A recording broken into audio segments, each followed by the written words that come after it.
Dancehall artist Masicka's debut album 438 continues to shine on the Billboard Reggae album chart. This marks the album's third week on the chart.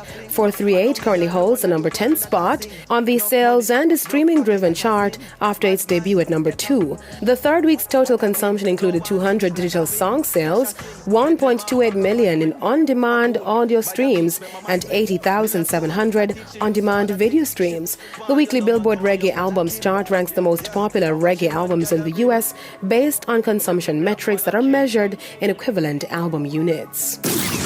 Popular Jamaican social media influencer Juliet Bodley, also called Julie Mango, has signed on to be an official social media ambassador for the year-long commemoration of Jamaica's Diamond Jubilee, Jamaica 60, in 2022.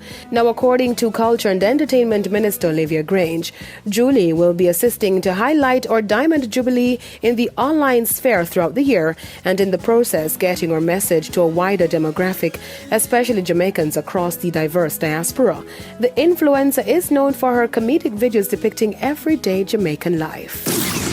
The 2021 curtains come down tonight, and the RGR Glenna Group is ringing in the new year with Midnight Toast celebration. The event will be live on RETV, TVJ, Radio Jamaica, and online at onespotmedia.com, and kicks off at 10 p.m. And we'll see performances by Christopher Martin, plus Chris Johnny Daly, Javinci, Rondell Positive, among others. Now, on Saturday, it's all about Fame Frequency kicking off the new year with Candyland Day Party. The anticipated virtual event has headliners Lali, Yaxter, as well as resident DJs for wholesome fun and excitement. Fame Frequency continues to provide the much-needed entertainment on a Saturday night. I'm Deidre Gordon, wishing you all the best for 2022. See you next year.